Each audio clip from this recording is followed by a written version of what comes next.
Okay. Hello friends, I welcome you all on my YouTube channel Rasayan Setu. Friends, in today's video, we are discussing some other questions of quantum chemistry which was also asked in your TIFR exams. Okay friends, so let's start. See, this is your first question. It says, given an operator A and a set of vectors x which obey the following relationship, Ax is equals to lambda x, where lambda is the set of scalars. If A commutes with B and B is not equals to A, which of the following is correct? And you have 4 options. Friends, आपको given condition है A आपको एक operator given है, उसके eigen value given है lambda and eigen function given है X. आपको commutator given है A and B and A and B आपस में इक्वल नहीं है. आपको इन चारों ऑप्शन में से रिलेशन बताना है. ओके, चलिए देखते हैं. देखिए फ्रेंड्स, जो आपको गिवन कंडीशन है सबसे पहले वो लिख रहे थे हम. आपको गिवन है operators A and B.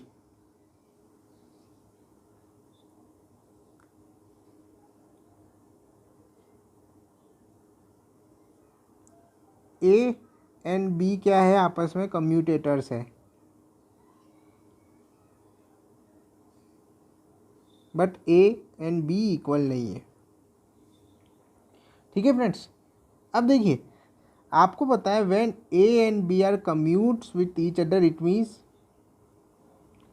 A into B minus B into A क्या होता है आपका, ज़ीरो होता है.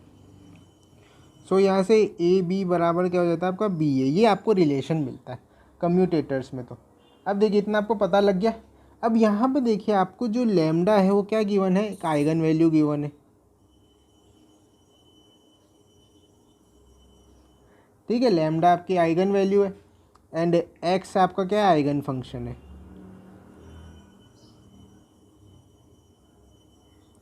देखिए फ्रेंड्स क्या होता है, हमको पता है अगर two operators commute each other then they have the same set of eigen function. ये एक रिलेशन होता है फ्रेंड्स.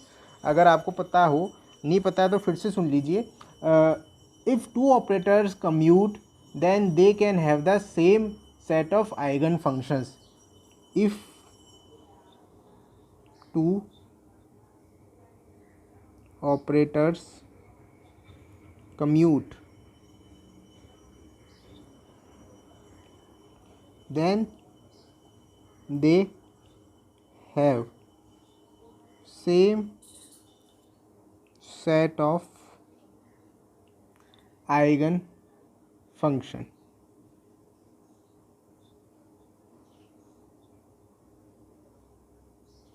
ये रिलेशन होता है friends. Okay, same set of. अब देखिए ये रिलेशन आपको पता है, इट मीन्स अगर आप बोलें कि एक्स आइगन फंक्शन है ए का, तो एक्स ही आपका आइगन फंक्शन होगा किसका, बी का. It means X are eigen function of A and B.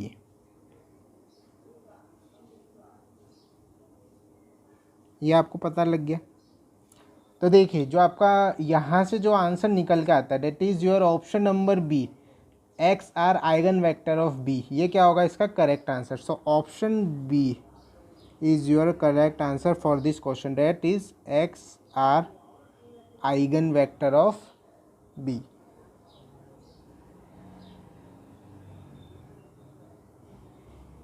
Okay friends, so ये था इसका solution. Option B is the correct answer. चलिए नेक्स्ट क्वेश्चन देखते हैं.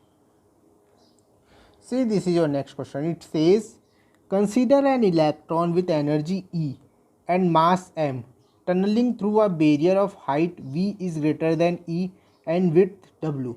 The total time the electron spends inside the barrier is.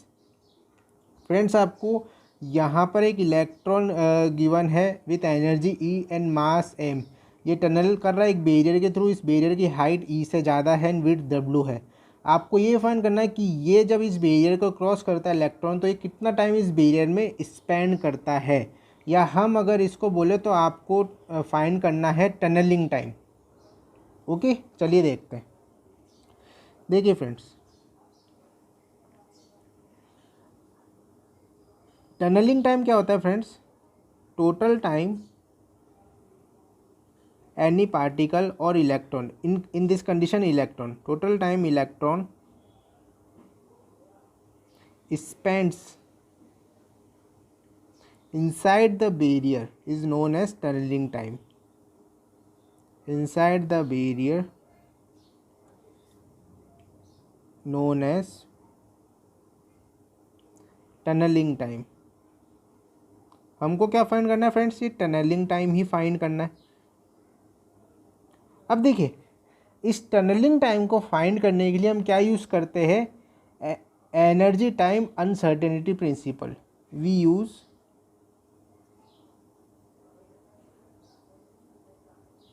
Energy time uncertainty principle. Heisenberg uncertainty principle का modification होता है यहाँ पे position and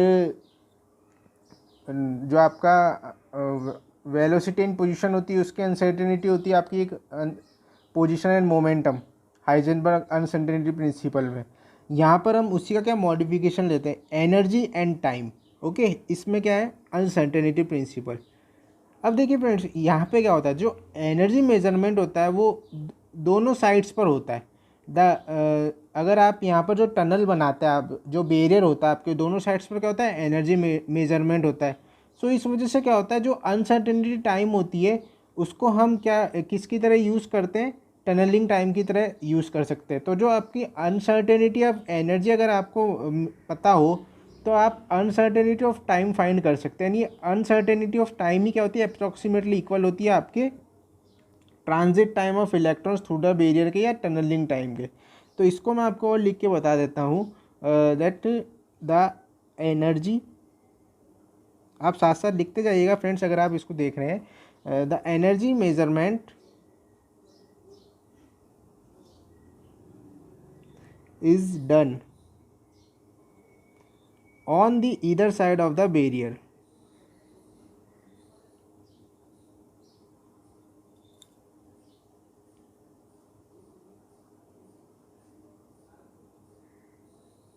Okay, thus the uncertainty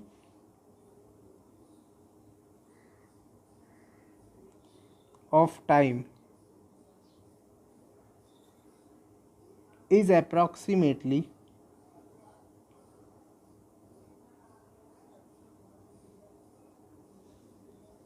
equal to the transit time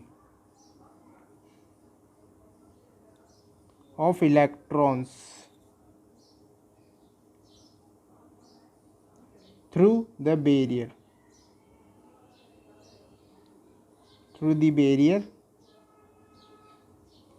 or tunneling time। सो यहाँ पर tunnelling time और transit time of electrons through the barrier, या हम अगर बोले total time spends electron inside the barrier, तीनों क्या एक ही बात है। सो इट मीन्स देखिए ये क्या होगा आपका delta E uncertainty in energy and delta T uncertainty in time nearly equal to H upon 2 pi और H cut reduce Planck constant. So and you know delta E is equals to V minus C kinetic energy minus potential energy के equal. So यहाँ से आपके जो delta T that is uncertainty in time और tunnelling time ये किसके equal हो जाएगा, आपके H cut upon V minus E के, simply that is your tunnelling time. Means इतना टाइम क्या है इलेक्ट्रॉन स्पेंड करेगा बैरियर के अंदर, H cut upon V minus C. So your option number A जो आपको दिख रहा है कॉर्नर में क्वेश्चन, इसका क्या हो जाएगा right answer. Okay friends, option E इस क्वेश्चन का राइट आंसर आएगा। एनर्जी एंड टाइम अनसर्टेनिटी से हम क्या है इसको सॉल्व करेंगे। ठीक है फ्रेंड्स, सो चलिए नेक्स्ट क्वेश्चन देखते हैं। See this is your next question. It says for angular momentum vector operator which of the following relationship is true. Friends आपको एंगुलर मोमेंटम जो वेक्टर ऑपरेटर है उसके लिए चारों रिलेशन गिवन है, इनमें से फाइंड करना कौन सा रिलेशन ट्रू होगा। ओके चलिए देखते हैं। देखिए फ्रेंड्स, अगर हम बात करें एंगुलर मोमेंटम की तो इसके 3 कंपोनेंट्स होते हैं एंगुलर मोमेंटम ऑपरेटर के। Angular momentum has 3 components,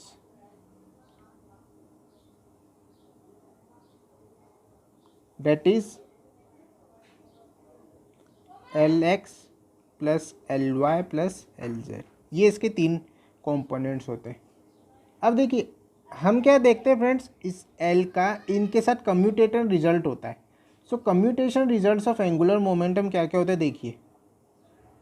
commutation अगर आप करें L का LX के साथ, L का LY के साथ, L का LZ के साथ, तो इनके रिलेशनशिप्स आता है आपस में, वो देखिए, या इनके आपस में LX LY का अगर आप करें LY LZ का, LX LZ का, तो इनके जो रिजल्ट्स आते हैं वो देखिए। So commutation results of angular momentum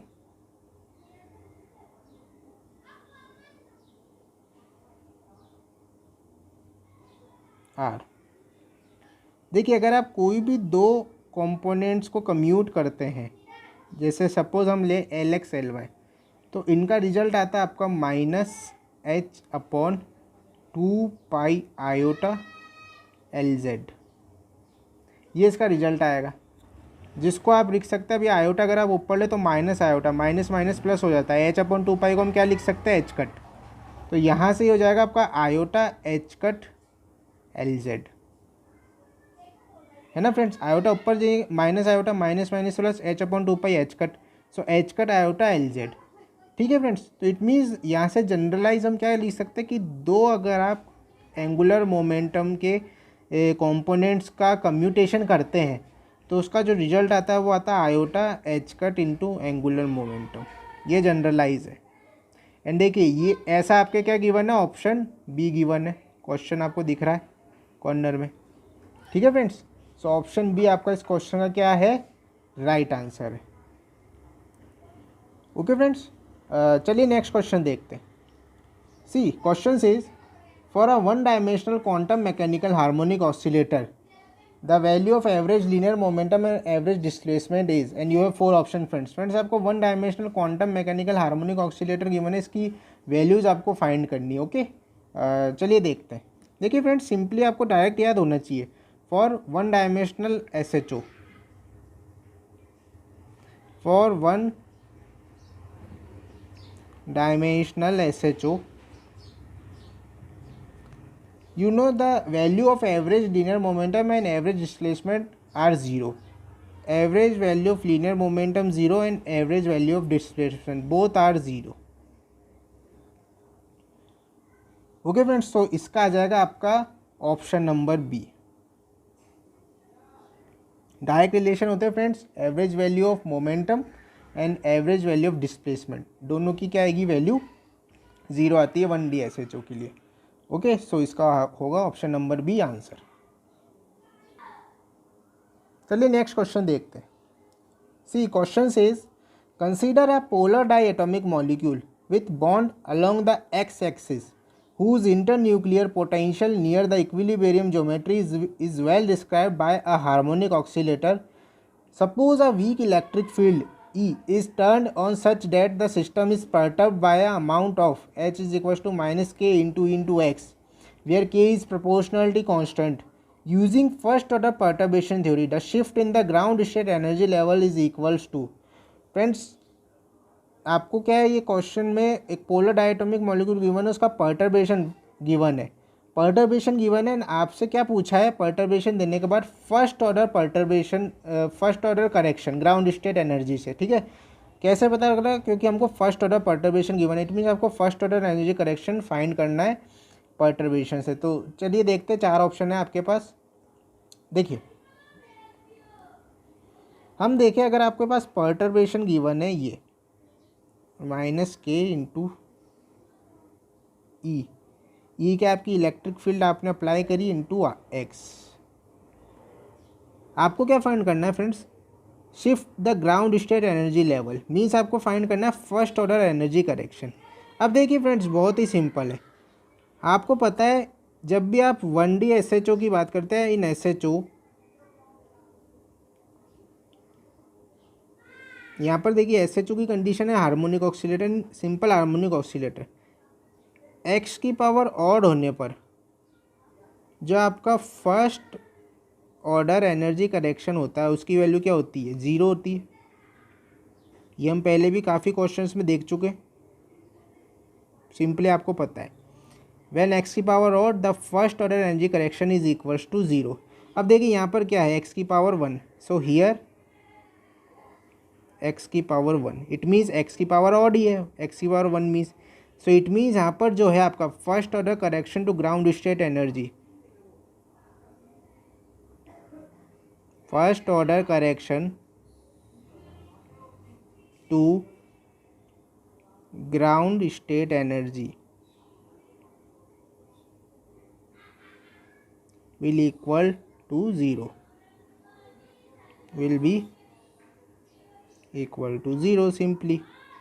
so option B क्या जाएगा आपका करेक्ट आंसर। बहुत ही सिंपल क्वेश्चन है फ्रेंड्स, बस आपको एक्स की पावर ध्यान रखनी होती है। इससे पहले भी हम जो हमारे नेट एंड गेट के सॉल्यूशंस है उसमें भी हम इस टाइप के काफ़ी क्वेश्चंस को देख चुके। तो फर्स्ट ऑर्डर करेक्शन आपको यहाँ पे ध्यान रखना है, एक्स की पावर ऑड होने पे क्या होता है, हमेशा 0 आता है, सेकंड ऑर्डर हमेशा क्या होता है, नेगेटिव आता है। ये रिलेशन होता है फ्रेंड्स, फर्स्ट मतलब ऑड पावर होने पर 0 first order and second order क्या होता है, नेगेटिव। ठीक है फ्रेंड्स, चलिए नेक्स्ट क्वेश्चन देखते हैं। See next question says which of these represents F X is equal to sine X where X axis is in radians. Friends आपको ये 4 ऑप्शन गिवन है, आपको ये फाइंड करना है कि जो वेव फंक्शंस गिवन है कौन सा साइन एक्स वेव फंक्शन को रिप्रेजेंट कर रहा है। ओके, तो चलिए देखते हैं। देखिए फ्रेंड्स, गिवन है आपको F X is equal to sine X. अब देखिए जब आप साइन एक्स का वेव फंक्शन ड्रॉ करते हैं तो वेव फंक्शन कुछ इस तरह से आता है। इसकी प्रॉपर्टीज देखिए क्या होगी आपकी, 0, इस तरह से आप ड्रॉ करते हैं, +1 -1, ये होता है पाई, ये होता है 2 पाई। तो देखिए फ्रेंड्स आपको यहाँ पे अगर प्रॉपर्टीज दिख रही है तो एक तो ओरिजिन हो रहा है 0 से, ठीक है। यहाँ पर जो एक पीरियड आता है आपका वो किसके इक्वल आता है, 2 पाई के। ये पूरा पाई से लेके 2 पाई, यहाँ से लेके यहाँ तक की जो डिस्टेंस है एक पीरियड होती है, ठीक है। सो 2 पाई, ठीक है, ये 2 पाई के बराबर आता है। मैक्सिमा जो होता है +1 होता है, मिनिमा जो होता है -1 होता है। अब ये जो पीरियड है इसकी जो डिस्टेंस है वो इक्वल रहती है, 2 पाई रहती है हमेशा। एंड यहाँ पर जो 0 की वैल्यू होती है यानी नोट्स, वो n pi is equal to 0। यहाँ पर n क्या होता है, 0 1 2 3, ये n पाई, सही, n पाई पर क्या होती है 0। ये आपकी क्या है, कुछ कंडीशन होती है जो साइन वेव फंक्शन फॉलो करता है। अब देखिए ये सारी कंडीशन किस में फॉलो हो रही है, जिस भी ऑप्शन में फॉलो हो रही होगी वो क्या हो जाएगा, आपका आंसर हो जाएगा। तो देखिए इसके अकॉर्डिंग आपका ए और बी ऑटोमेटिकली कैंसिल हो गया क्योंकि ओरिजिन नहीं हो रहा है 0 से। देखिए ऑप्शन सी एंड डी, अब देखिए सी में भी 0 से ओरिजिन हो रहा है, डी में भी हो रहा है, लेकिन अगर आप देखेंगे तो डी में जो ये पीरियड की लेंथ है, जो पीरियड्स है यहाँ पे देखिए, सी में तो 2 पाई कंटिन्यूस चल रही है, लेकिन डी वाले में क्या है, आगे बढ़ते बढ़ते क्या है, इनमें 2 पाई से कम होता जा रहा है गैप, पीरियड्स की जो गैप है 2 पाई से कम होता जा रहा है। तो इस मीन्स जो आपका ऑप्शन नंबर सी है वो क्या हो जाएगा, राइट आंसर हो जाएगा। देखिए ऑप्शन नंबर सी सारी कंडीशन फॉलो कर रहा है, इस तरह से दोनों तरफ ओरिजिन हो रहा है आपका, ये 0 से ओरिजिन हो रहा है, इस तरह से एक पीरियड आपका बन रहा है, इसी तरह से एक पीरियड यहाँ पर भी आपका बन रहा है, ये सिमिलरली ये मैक्सिमा, ये मिनिमा -1 दोनों, ठीक है, इस तरह से। तो ये बन रहे हैं ना, ये कंडीशन फॉलो हो रही है सारी आपकी इसमें, ये 2 पाई हो जाएगा यहाँ पर, ये भी 2 पाई हो जाएगा, सारी कंडीशन फॉलो कर रहा है ये ऑप्शन सी साइन एक्स की। So your option C is the correct answer for this question. Okay friends, so ये था आपके कुछ क्वेश्चंस जो टिफर में आपसे पूछे गए थे। किसी भी तरह की डिफ़िकल्टी आए तो कमेंट सेक्शन में आके ज़रूर पूछिए friends. So thank you friends, thank you for watching.